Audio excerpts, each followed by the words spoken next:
Well, hello YouTube. My name is Sam. This is my first YouTube video ever. So, it's an unboxing video here, as you may have been able to tell by the title of it. With this whole coronavirus pandemic, I got a lot of free time on my hands, so I went out and I signed up for AT&T TV. So this is my set-top box, and I decided to make this unboxing video. I see a lot of white people making unboxing videos on YouTube. And well, I'm not white, but I pretend that maybe if I act like I am, maybe I'll have some good credit and I'll be able to buy a house someday. So let's get moving on this. Probably should have grabbed a knife, but I don't have one on me, so I'm just going to use my debit card.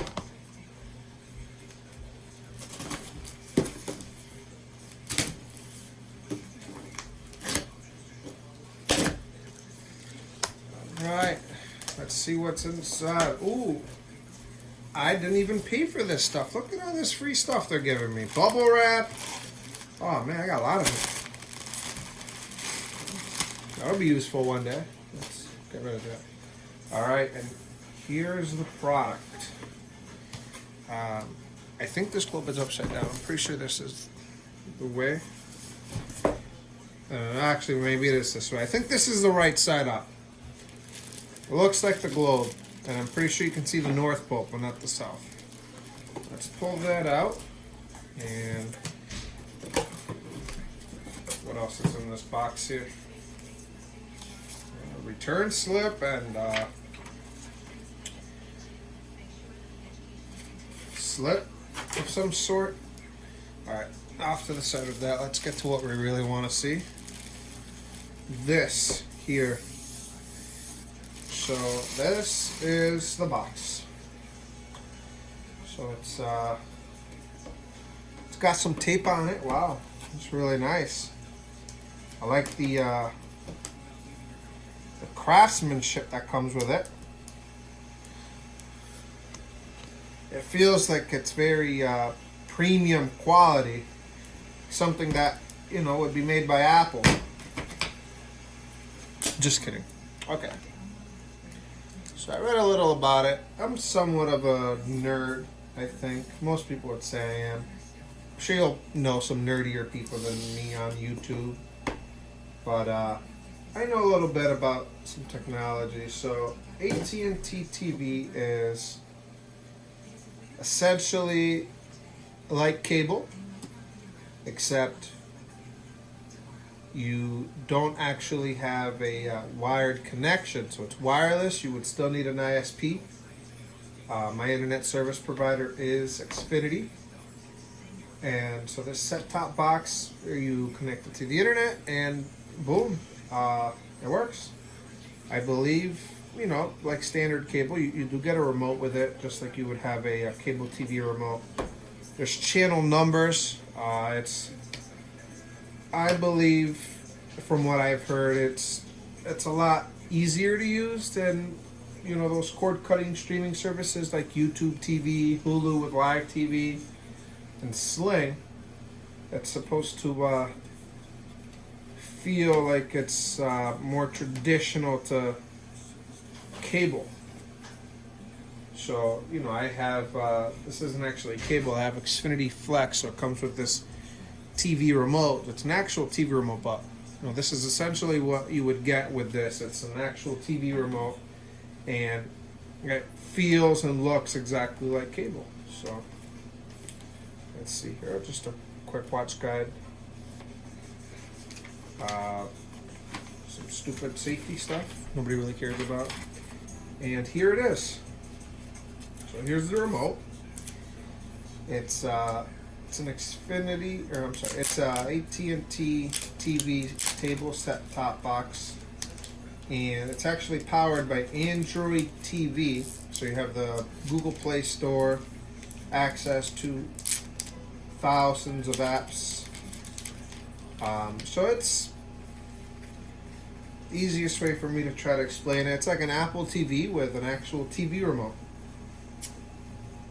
So let's get this opened up here. Remote should already have some batteries, maybe. I don't see any batteries here, although I haven't opened the rest of it. Yeah, so it comes with 2 bullshit batteries. Nothing like Duracell, but I mean, I guess it's free. Well, it's not free. It's actually $120, so you get the first one's free. And if you decide you want any additional ones for any additional rooms, you get to pay $120 up front for it, or you can choose the traditional bill me for it every month method, which unfortunately, which fortunately, unlike the big giants, Comcast, Charter, they don't continue to bill you for it every month. You only pay $10 a month for 12 months, which brings it up to $120, which is the full retail price. So it's kind of like getting a phone, and you get that AT&T Next, that installment where you just pay monthly for it until it's paid off. All right, so here's the actual box. Relatively small, it's nothing huge. Of course, it's not like a cable box.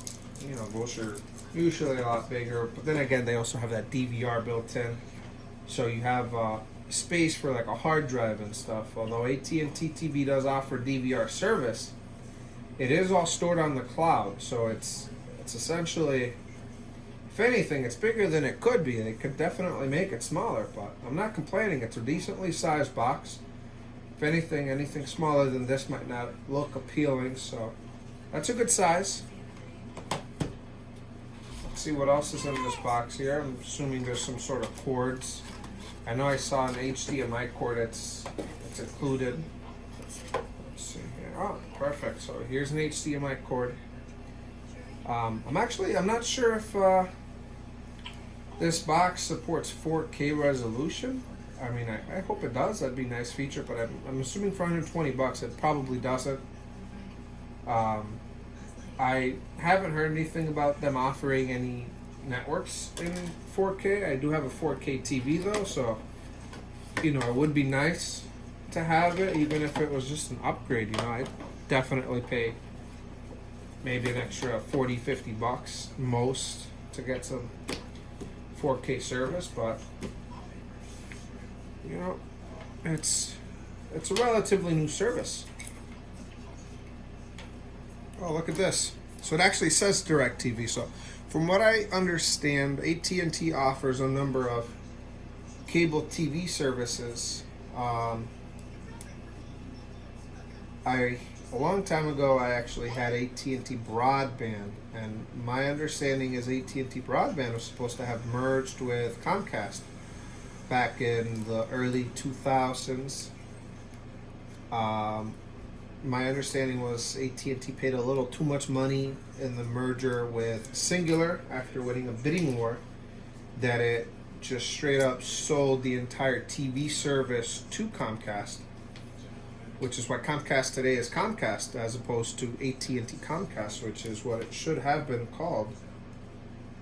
So I remember switching over to Comcast back in 2002. Well, I don't really remember. I was 4 or 5 years old at the time, but I do remember coming home from school and the cable guy being there. So, yeah. And sometime after that, AT&T entered the cable service again, cable business, offering Uverse TV.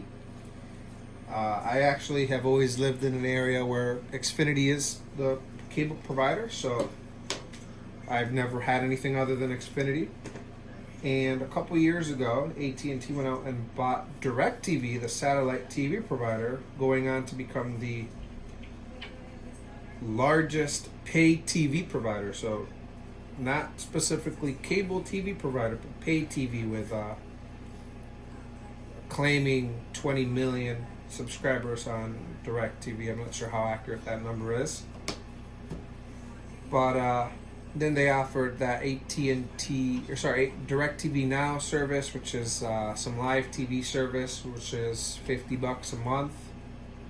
I guess at some point they changed the name of that and then offered some other weird packages, some HBO Now streaming service, which lets you watch DirecTV or HBO service live, and I think AT&T is starting to maybe now settle down on what they want to do for their pay TV service, especially now since Uverse is actually not offering new customers anymore. They're not offering service to new customers.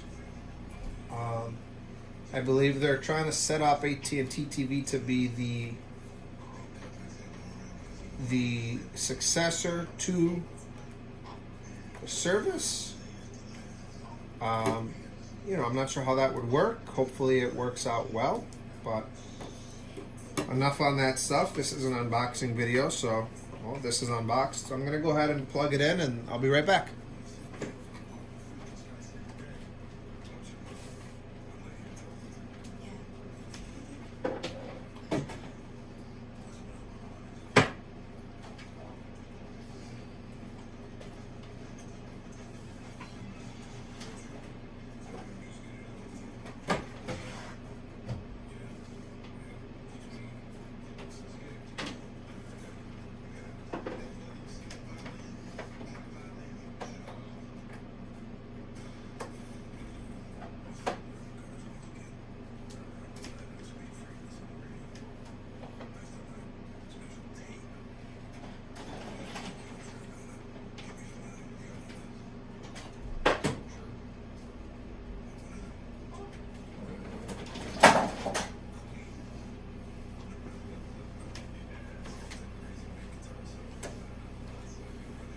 Alright guys, I'm back. So I plugged it in.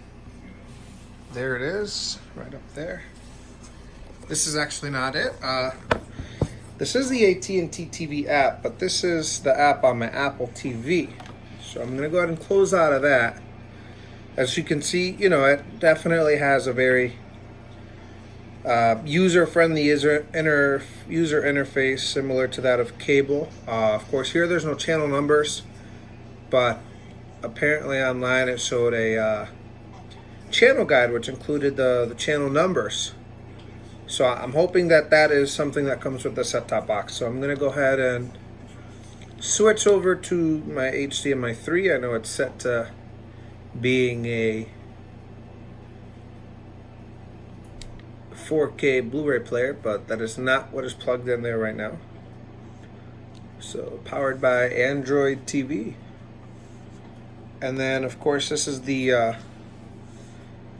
remote here. Very friendly with those familiar with traditional cable. So you get numbers, rewind, forward, pause, mute, channel up and down, guide, input. And this is actually the Google Assistant button. You can talk to it and give it commands, switch to Nickelodeon, and it'll do so. So I want to see how the Assistant is built in with the rest of my my Google Home products. I do have a couple Home Minis. I have a Home Hub. So I'd be interesting to see how this incorporates the features of the TV with the rest of my Google Home family. I want to know if I could tell, hey, play Game of Thrones on my living room TV. I know I can with like Chromecast and stuff, but it'd be interesting to see. So as I'm waiting for this to load, I got some baby stuff there. I got a baby, actually, a 2-month-old newborn. There she is. She's eagerly waiting for this TV to turn on. I think she's really excited to watch some My Little Pony. That's my wife got her in on it on Netflix a couple days ago, and that's all she likes to watch. So looks like I'm having some progress here. Let's see that.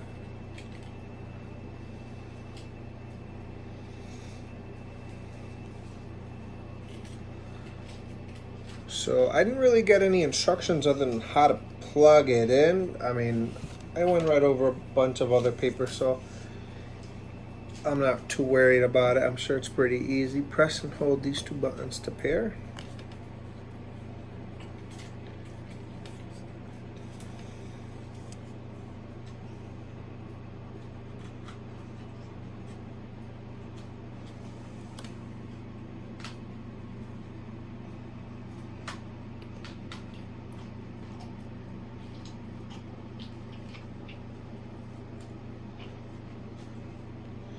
Apparently I should get a little closer. Let's take a trip.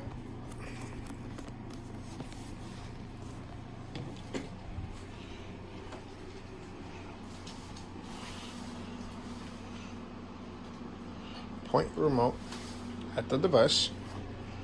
Okay. Staying within 4 feet. Pressing both those buttons. Ah, perfect.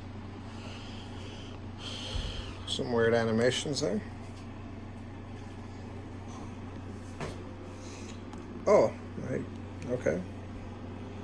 I'll stay close by. 6 hours. Perfect. I think I can get away from this now.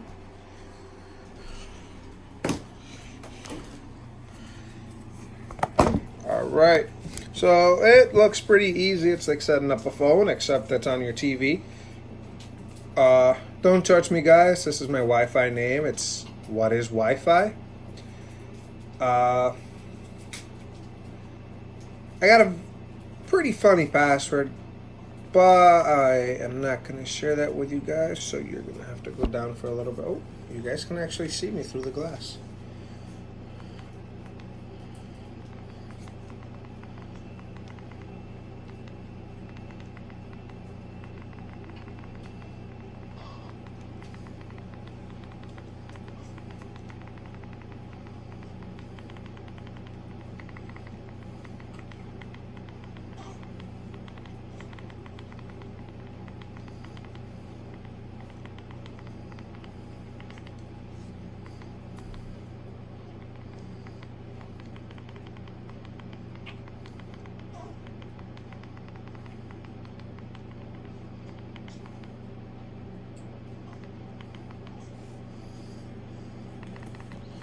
Alright, all set.